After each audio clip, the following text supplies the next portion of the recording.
Hi കൂട്ടുകാരെ, എല്ലാവർക്കും പുതിയൊരു വീഡിയോയിലേക്ക് സ്വാഗതം. ഇന്ന് ഞാൻ നിങ്ങളോട് പരിചയപ്പെടുത്തുന്നത് നല്ല അടിപൊളി ചക്കത്തോരനാണ് കേട്ടോ.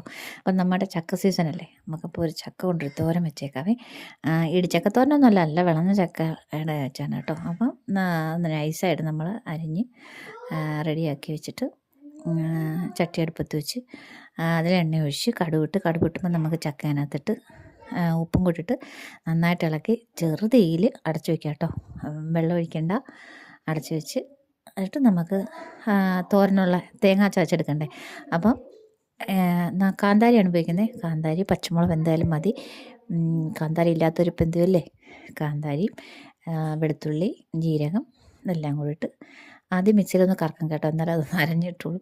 പിന്നെ തേങ്ങയും കൂടി ഇട്ട് മഞ്ഞൾപ്പൊടിയും കൂടി ഇട്ട് ഒന്നുകൂടെ കറക്കിയെടുത്ത് നമ്മുടെ ചക്കയ്ക്കകത്തിട്ട് അത് ജാറ് കഴുകി ഇച്ചിരി വെള്ളം ഒഴിച്ചേക്കണം കേട്ടോ. ഒഴിച്ച് നമ്മൾ ഇളക്കി അടിപൊളിയായിട്ട് എടുക്കുവാണേ. സൂപ്പറാണ്, അടിപൊളിയാണ്. ചക്ക വേവിച്ചാൽ കഴിക്കാത്തവർ പക്ഷേ ഇങ്ങനെ ഉണ്ടാക്കി കഴിക്കും കേട്ടോ. അടിപൊളി ടേസ്റ്റാണ്.